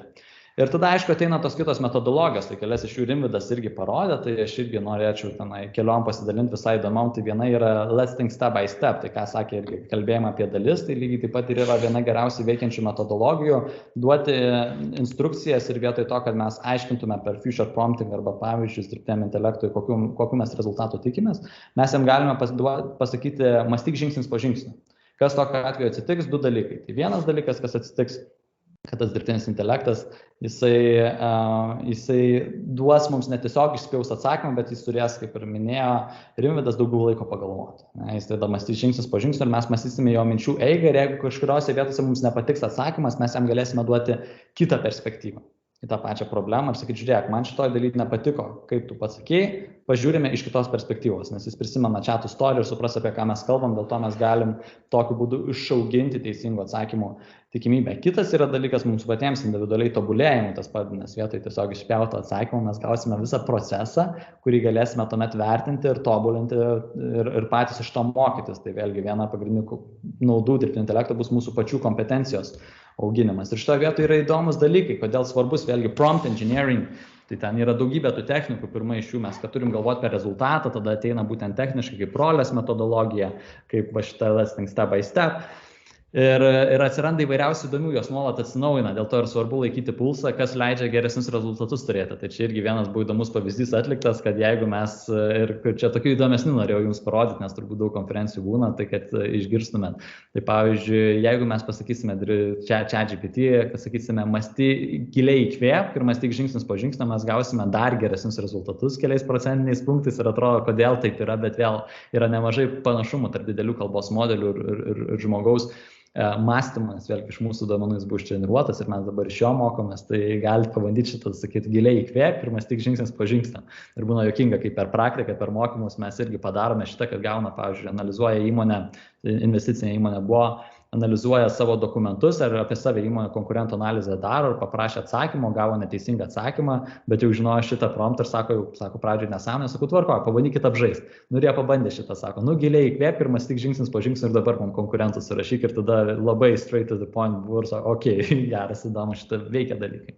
Kitas yra visai įdomesnis, kur praeitą savaitę Twitter'yje paplito, tai buvo, kad jeigu mes duosime ChatGPT arbatos, jeigu mes jam pasakysim, I will tip you $20 arba $200, jisai duos dar kontekstiškai ilgesnius ir įdomesnius, teisingesnius kartais atsakymus. Tai irgi atrodo visiškai absurdiškas dalykas, bet jeigu mes prompte tai užklausoje jam pasakysime, aš tau duosiu arbatos, žiūrėk, vėl galėsim išauginti tam tikrus savo rezultatus.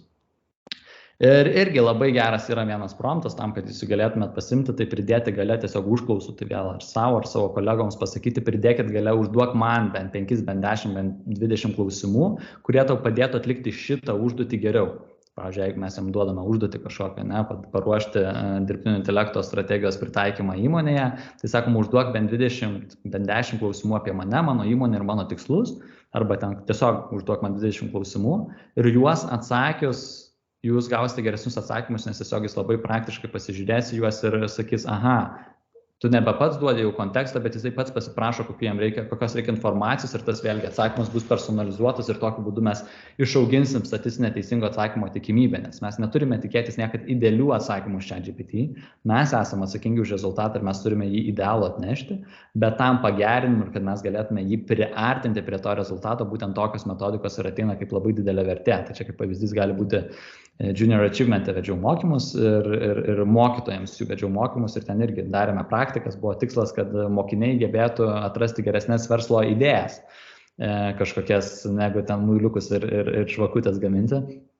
Ir kas buvo padaryta, tai irgi tenai ką dariau, sakau, įsivaizduok, kad esi geriausias inovatorius pasaulyje, duok man 10 verslo idėjų, kurias aš galėčiau pradėti su 100 eurų ar mažiau ir užduok man bent 10 klausimų apie tai, apie mano veiklą ir pomėgius, kad būtent tas idėjas aš galėčiau įgyvendinti ir kad tu man duotum geriausią atsakymą. ChatGPT uždavė skirtingus klausimus, sako, kokie yra tavo pomėgiai, ir turėsi kolegų, kokie kolegų įgūdžiai ir panašiai. Ir aš atsakinėjau nesąmonės, tokia sakau, mano pomėgiai, aš mėgstu pomidorus, turėsiu 2 kolegas vienas moka daryti origamius, kitas kolega moka meditacijas daryti. Ir tada buvo įvairiausių pasiūlymų to dirbtinio intelekto, bet įdomiausias jų buvo, sako, tu galėtum daryti origami meditacijas šiltnamiuose.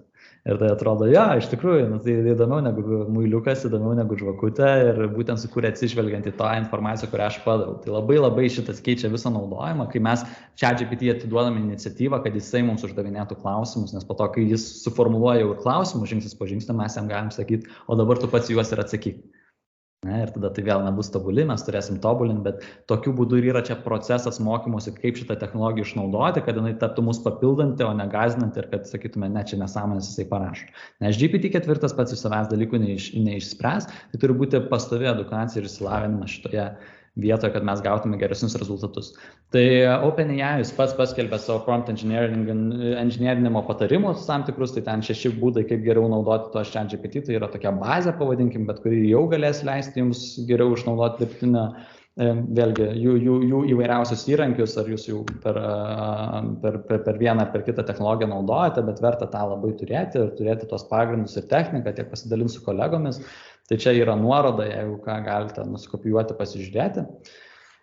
O jeigu norite pas mus, tai mes irgi šiuo metu formuojame grupės kitiems metams, tai sausį jau beveik vietų nebeturime. Mūsų vėlgi viešuose mokymuose soldautai būna pastoviai, tai tikrai parodo tas vertę ir jeigu pas kažką pasakysite, kas buvo jau pas mus mokymuose, tikrai garantuoju gausite rekomendacijas, tai irgi galite parašyti man per LinkedIną, pakviesti ir galima pasikalbėti dėl tų dirbtinio intelekto mokymų, kurie atneštų jūsų vertę kompanijas. Mes turime tokius pradinius, kurie duoda bazę 4 valandų vienos dienos ir turime ištęstinius, kur kelis mėnesius po kelias valandas per savaitę tenai gali prisijungti žmonės ir gauti jau įgūdį dirbant su tais įvairiausiais įrankiais. O čia naujienlaiškis, kur mes nemokamai visokius patarimus siunčiam, tai galite irgi pasižiūrėti. Tai turbūt tiek iš manęs, vėl, jeigu bus kažkokių klausimų, drąsiai rašykite, pasikalbam, bet vienaip ar kitaip įeinam į 24 metus, kur šiemet buvo daug hypo, tas hypas kitais metais šiek tiek nutrūks, bet ateis vėl labai didelis progresas, bus siauresniuose modeliuose, kurie būtent yra fine-tune, ateis vėlgi su video kūrimu labai daug, bet pagrindinis dalykas bus išmokti, tai naudotis tais įrankiais, kad jie iš tikrųjų neštų vertę, o nebūtų kaip Google'as, kai tik tai atsirado, jeigu atsimenat, kai rašydom tiesiog, ką čia parašyti, vynas parašai ir ten, Tai kol kas mes taip žaidžiame su tuo, bet kad tai taptų funkciškai naudinga, mes turime mokytis ir pritaikyti savo procesams, nes be proceso tas vertės neatneša. Tai tiek turbūt atgal grąžinu mikrofoną vedėjui. Ačiū, Antanai. Tai dėkui, manau, kas tavim susidomėjo, pasikreipkit. Tikrai pats girdėjau, mačiau produktyvus, įdomus mokymai, nestandartiniai. O aš, kaip žadėjau, grįžtu šiek tiek prie demo, ko nespėjau. Kas atsijungia, pažiūrės įrašą. Trumpai noriu parodyti tai, ką pasakau, kokia yra tie studija. Yra kelios studijos, kaip minėjau. Viena senesnė, paprastesnė, dedikuota OpenAI servisui. Taip, tai ji yra pasiekiama, kad ją pasiekti pirmiausia, reikia turėti Azure portalą, reikia turėti subscriptionui gautą prieigą prie Azure OpenAI. Kaip minėjau, yra forma, kurią reikia užpildyti.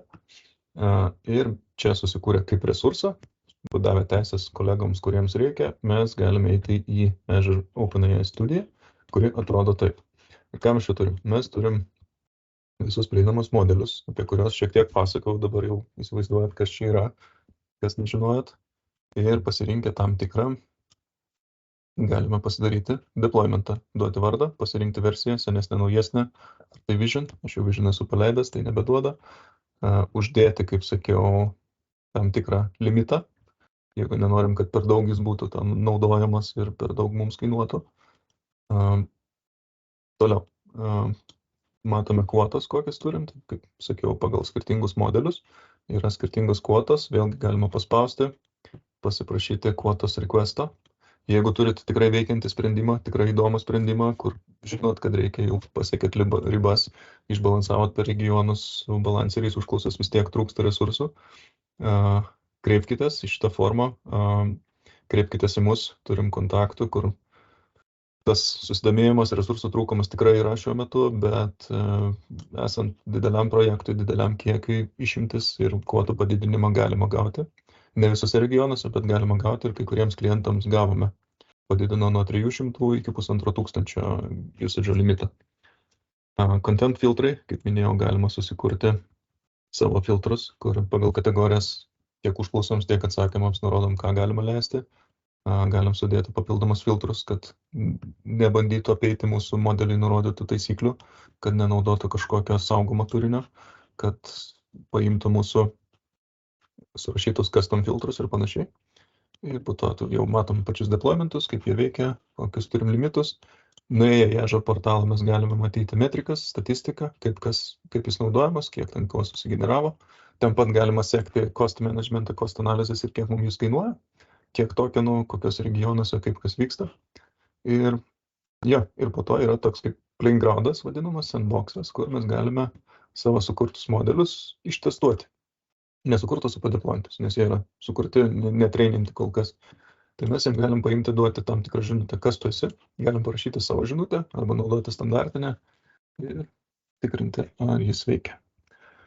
Matom, kad naudoju tam, turiu tris skirtingus modelius, vienas yra GPT-4 su Vision, kitas GPT-4, kitas senesnis GPT-3.5 Turbo. Ką mes galim čia papildomai pakeisti? Galim pakeisti, kiek atsimena pas žinučių. Pats modelis yra stateless. Jeigu jūs jam pasakysit, kad aš turiu katę, pradėsiu pasakoti apie savo katę, čia šnekėsim, apie ją pašnekėsim, padarysiu clear chat arba padarysiu naują sesiją, modelis apie šitą nieko nežinos, paklausiu, ar aš turiu katę, sakys, ne, tu neturi katės. Tai kol palaikomas tas pokalbis, tol duomenys yra, tol galima vystyti temą. Arba jeigu fone yra paduoti duomenys, sisteminiai duomenys, tada jis ima kiekvieną kartą tikrina tą informaciją. Bet iš to, ką mes pasakome, tai yra išlaikoma tik pokalbių ribose. Galim keisti atsakymo ilgį, temperatūrą, reiškia jo kūrybiškumą, ar kuo tiksliau bando atsakyti, ar bando kuo gražiau, įdomiau, kūrybiškiau atsakyti. Ir po to yra krūva servisų, kaip mes galim pridėti speech to text, text to speech. Tuomet čia atsiranda aktyvus mygtukas, mes galim pasakyti balsu. Čia naudojami Azure Speech Services. Lengvai integruojasi, matot, tik nurodom, kuris toks yra sukurtas. Pasakom, kad OK, pasirinkam kalbą, pasirinkam balsą, iš kurių turime ir turėtų pasidaryti kažko neišsaugojau, bet mintį supratote.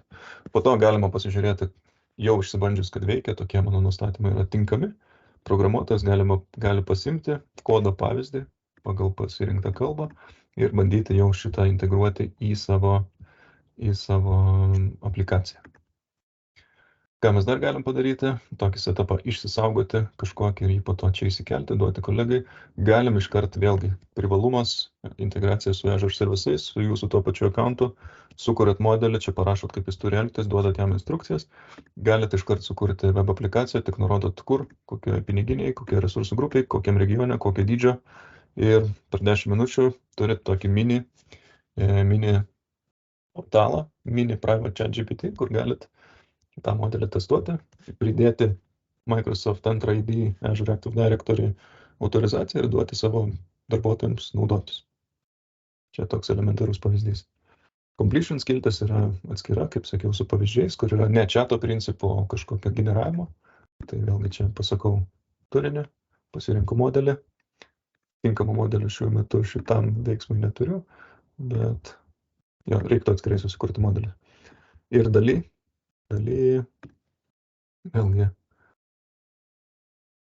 bet kokia užklausa testavimui labai paprasta, galim pažiūrėti, kaip veikia, kas turi prieigą prie OpenAI studiją, duoda užklausą ir žiūri. Ir vėlgi taip pat gali pasižiūrėti kodo pavyzdžius su visais raktais, autorizacijos endpointais, kaip galėtų visą šitą integruoti į savo aplikaciją. Ir čia turėtų susigeneruoti. Aha, kažkas nepraėjo su saugumo sistema, reiškia, kad čia testinė kažkada seniau naudota užklausų paėmė apie apokalipsę ir kaip atrodytų prekybos centras, tai tiesiog neleido tokio dalyko padaryti. Jeigu nuimsiu šitą žodį, turėtų sugeneruoti. Ok, tai mintis paprasta, OpenAI deploymentams skirta, valdosi paprastai, viskas aišku. Kitas daug didesnis, naujas dalykas, Azure AI studija, kuris yra preview režime. Matome, kad čia turim daugiau dalykų. Azure Machine Learningas daugybę metų buvo tokia paslauga, visi cognitive servisai vėlgi yra, tik dabar viskas sudėta į vieną paprastesnę vietą. Ir kokia mums iš to nauda? Galima lengviau eksperimentuoti, lengviau pasileisti. Yra krūvos modelių pavyzdžių ir kaip minėjau, tai yra ne tik OpenAI modeliai, bet matot ir iš kitų gamintojų. Yra kodo pavyzdžiai, yra šiaip pavyzdžiai, ką galima daryti ir nuorodos į dokumentaciją. Modelių katalogas, aš vakar pažiūrėjęs, labai nustebau, kiek jis pasipildė nuo paskutinio karto, kai žiūrėjau. Tai čia yra krūva visokiausių gamintojų, kurios, ir čia daug puslapių, kurios galima testuoti. Ir galų gale šitos modelius galima tarpusavėje kombinuoti ir vieno rezultatą panaudoti kito tolimesnė užklausai. Vėlgi čia pavyzdžiai, kaip mes galim išnaudoti kalbos servisus, vaizdo atpažinimo servisus, teksto dalykus, content safety, kaip mes galim moderuoti tekstą, moderuoti, pavyzdžiui, nuotraukas, kad į jūsų svetainę, į jūsų aplikaciją, kad neįkeltų kažkokių netinkamų nuotraukų, kurios pažeidžia įstatymus, yra nepriimtinos. Vėlgi tai yra padarytas įrankis, nereikia jums kurti savo nuo nulio. Yra krūva pavyzdžių užklausų, ką mes galim panaudoti, ką mums gali sukurti, paaiškinti SQL užklausą, suformuoti JSON formatu, rašyti kaip Shakespeare'as, aptikti defektus, ką tik norit. Ir kaip pavyzdys, ką galima pasidaryti, paskui atsidaryti ir playground'e, ištestuoti gyvai. Tarkim, defekto aptikimus. Paduodam pavyzdinį nuotrauką, kaip turėtų atrodyti mūsų gaminys. Paduodam realaus produkto nuotraukas, gali būti integruota į aplikaciją ir gaunam atsakymus, kad šita vieta ir net parodys tik jums vietą, kas yra negerai. Jeigu mes norėtumėm playground'e, mes galim čia susikurti vietoje produktą, sukurs mums visus resursus, kokių reikia ir arba pasirinksim iš esamų, galim pasirinkti iš esamų, sukursim šitam projektą, mums sukurs visą aplinką, kuri reikalinga šitam testui atlikti. Vėlgi palengvinu supratimą programuotojams, tiek kitiems, ką galima padaryti, kaip galima padaryti, o po to jau gali vykti integracija į jūsų pačią aplikaciją. Jeigu žiūrint į pačią jau kūrimą, į patį kūrimą, tai jau čia viskas sudėtingėja, bet vėlgi įrankis padeda stipriai pagreitinti procesą, kaip sakiau, galima generuoti tokį kaip flow, kuris gavęs kažkokią užklausą vykdys papildomą funkciją, kad dar papildomai paieškos išorėje, tarkim Wikipedijoje, ir tą rezultatą susijusi suformuos, atiduos atgal į tą užklausą ir tik tada bus suformuojamas atsakymas. Čia jau toks advanced dalykas. Vėlgi, krūvos dalykos, krūvos vietų, įdomių vietų, ką būtų galima parodyti. Visi resursai, kuriuos reikia susikurti, gali susikurti net kitų gamintojų čia, mokat toliau iš Azure sąskaitos, valdot, kas turi prieigą, viskas gražu. Tai čia man ir susikūrė šitas pavyzdys, iškart įdėjo aprašymą, kad tu esi defektų aptikėjas ir lygink nuotraukas ir panašiai. Ir po to galiu padaryti tokį web appsą iš šito viso arba atsidaryti Visual Studio. Su vienu iš tokių sprendimų pasidarėm savo mini Private GPT, kuris atrodo taip, autorizuojame su savo 365 accountu, single sign-oną suveikia. Turim mini chatą, galim turėti keletą chatų. Vėlgi jis turėtų viskas veikti visomis kalbomis.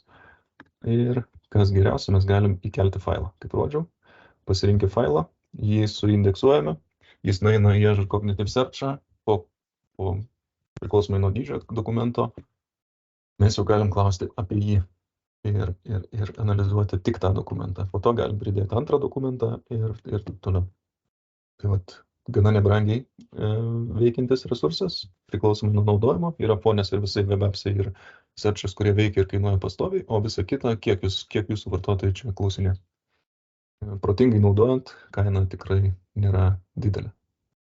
Tie visi resursai atrodo šitaip, juos susideployinam automatiškai iš GitHub'o, turim speech servisus, kad galėtume čia paklausti balsu. Mygtuką berods reikia laikyti ir jis tada sureaguoja. Čia tikisi angliško pokalbio. Tada turim dokumento atpažinimo sistemas Cosmos DB, kur saugomi mūsų visi pokalbiai, aplikacija, kur sukasi pati aplikacija, kur mes turim user interface. Ir dabar pabaigai noriu parodyti keletą pavyzdžių su tuo pačiu standartiniu playgroundu, ką galim padaryti. Čia turi įdomiausia dalis, visi žino tą paprastą užklausos neseniai atsiradęs Vision funkcionalumą su GPT-4.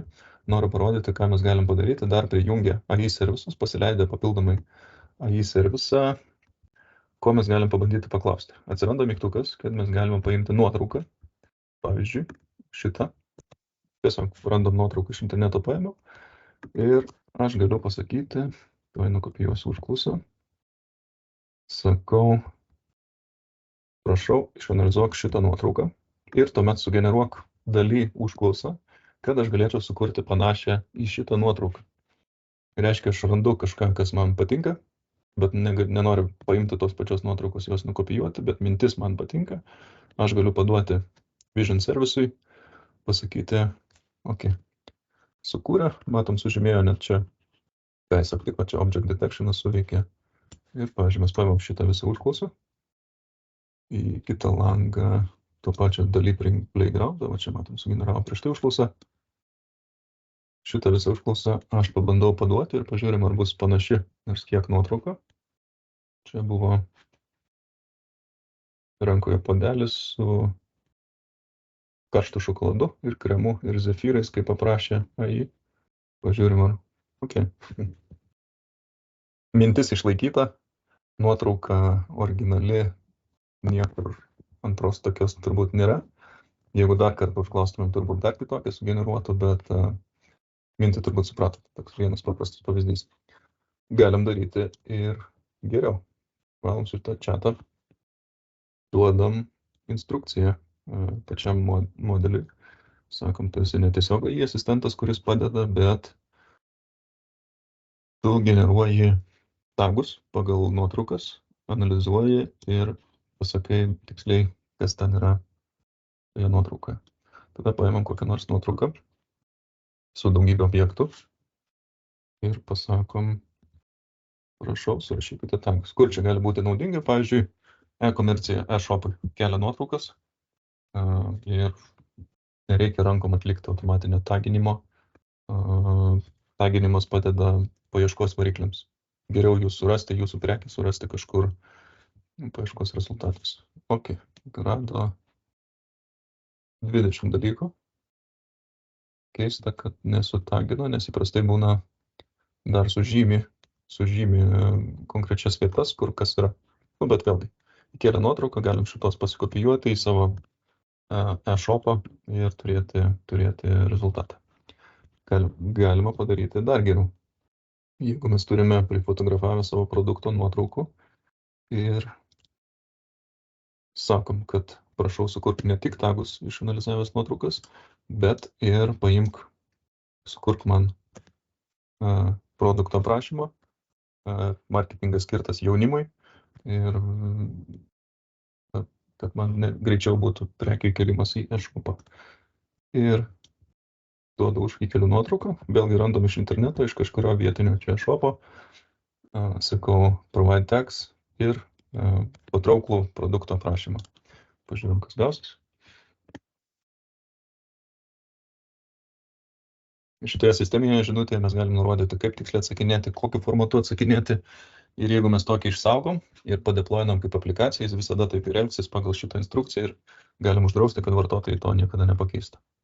Ok, sudėjo tagus, kad tai yra džemperis, atpažino, kad tai yra Nike'as, kad tai yra sportinis, su ilgom rankom ir panašiai.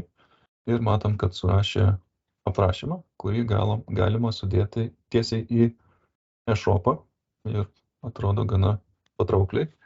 Bet jeigu mes turim lietuvišką e-shopą, sakom lietuviškai. Ir turėtų tą patį aprašymą paduoti lietuviškai. Kol šitą gamina, pabandom paleisti šalia su video. Vieną radau tokį visai gražų, įdomų pavyzdį, kai mes pasakom modelį, kad jis yra draudikas ir žalų ekspertas, lietuviškai berods vadinasi. Sakom, aš to pateiksiu video, o tu ištrauk mašinos gamintoją, modelį, galim parašyti dar, pavyzdžiui, spalvą, numerius ir kokie yra pastebėjimai, dar kaip eksperto ir kad pateik rezultatus JSON formatu, reiškia, mes jį galėsim kažkur automatizuoti ir perduoti į kitą sistemą, kokią nors draudikų sistemą, kaip pavyzdžiui, ne? Naudojam tą patį Vision 4, AI servisus ir čia vėlgi niekas neparuošta, paėmiau iš interneto random surastą video, kuris būtų trumpas, su sudaužyta apgadinta automobiliu ir jį įkelia. Čia užtruks šiek tiek ilgiau. Bet aš tada pasakau provide details from car damage in the video. Ir jis vadovausis to, ką pasakėm prieš tai, pačią sistemai. Ir pažiūrim, kas gausis. Kol čia kraunasi, pažiūrim, kaip lietuviškai sekasi apibūdinti šitą džemperį. Žymos lietuviškos, kaip ir teisingai. Nu, vat, vėlgi reikia patikrinti, nes matome parašę atletinės aprangas. Nu, čia neskamba teisingai, bet visi kiti kaip ir ok. Ir aprašymas. Išsiskirkite su ikoniniu užlogų tipu. Derinkite su sijonu. Jis net atpažino, kad vat, koks čia derinys yra. Tai vat, net mada neužsiimantis prekių įkelėjas į e-shopą gali turėti pagalbininką arba tas pats, įsivaizduokit, jūs keliat savo prekes į Vintedą. Jeigu Vintedas turėtų panašią implementaciją, jūsų įkeltą daiktą aprašytų, jums liktų pataisyti ir nurodyti kainą. Gerai, šitas video keltas, sakau, provide details. Čia berods kažkoks iš Azijos ar iš Indonezijos žmogus sudaužęs mašiną, kalba, keista kalba, dabar neleisiu, bet pažiūrim, ką suanalizuos.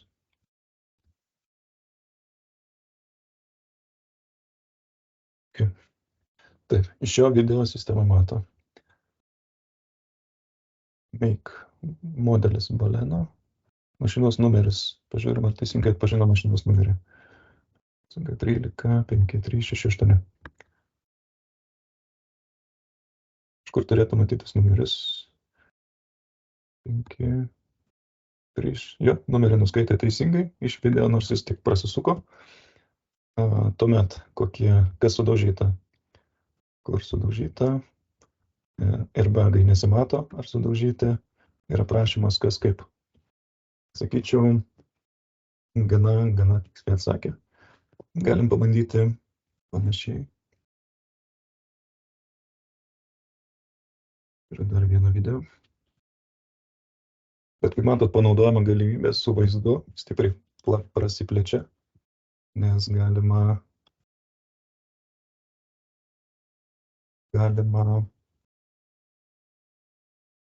sutaupyti labai daug laiko, kas būtų atliekama rankomis, apžiūrėti, sugalvoti, parašyti, o čia iš esmės reikia tik kažkas turi sutikrinti, jeigu tai yra jautrios vietos, jeigu čia kažkoks kaip kūrybiškumas, tik patikrinti klaidas ir tiek.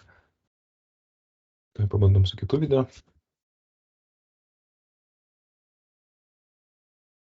Čia vėlgi toks įprastai kaip draudėjas ar pats nukentėjęs žmogus eina aplink mašiną, nufilmuoja, matosi įlenkimai, matosi apibraižymai, jis dar kažką čia fone pasakoja berods, pasižiūri vidų, o šiuo metu kiekvieną kadrą jis tikrina Vision Services ir tuoj pateiks atsakymą panašų.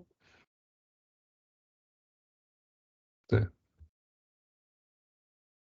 šitiek lentelę susispaudę ir ne tokiu formatu, kaip norėjau, arba čia jie dar kuria. Bet matom, kad atpažino, kad tai yra Toyota Camry. Tai ir buvo pradžioje, jo matosi, kad Toyota Camry. Kur subraižymai, kur kokie subraižymai. Čia tiesiog paprašiau lentelės formatu pateikti ir jie čia gal šiek tiek susispaudęs. Va. Mašinos numeris. Kas kaip matas, iš esmės, kokia oro pagalvė išsimušusi, tai čia vienas pavyzdys, kaip tai gali atrodyti. Jo, manau, jeigu matot, kitą užklausą padariau, visai kitoks rezultatas, kur prieš tai daviau. Gerai, šiandien tiek. Užtrukau ilgiau, bet žinau, kad yra daromos įrašas, tai kas norės pažiūrės, kas nenorės nežiūrės. Kas toliau? Kas po to? Įrašą gausite paštu, greičiausiai, automatiškai, kitą dieną po webinaro. Jeigu turite klausimų šitą temą, Azure klausimais apskritai, rašykite man per LinkedIną, rašykite nurodytų elektroniniu paštu. Jeigu turite klausimų Copilot M365 klausimais, rašykite kitų bendrinių Microsoft Atvartavent LT paštu.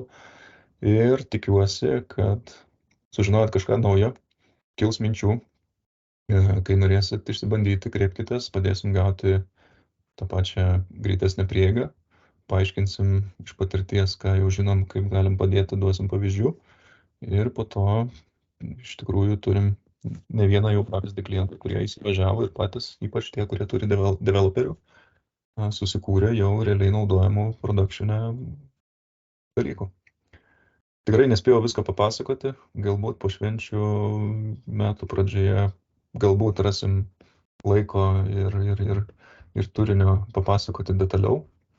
Nežinau, kiek šita sesija, kai kam gal buvo per mažai techninė, kai kam buvo per daug, bet kadangi labai įvairi publika, bandžiau pritaikyti visiems. Tai gražių švenčių, gražių kalėdų ir susitiksim kitais metais.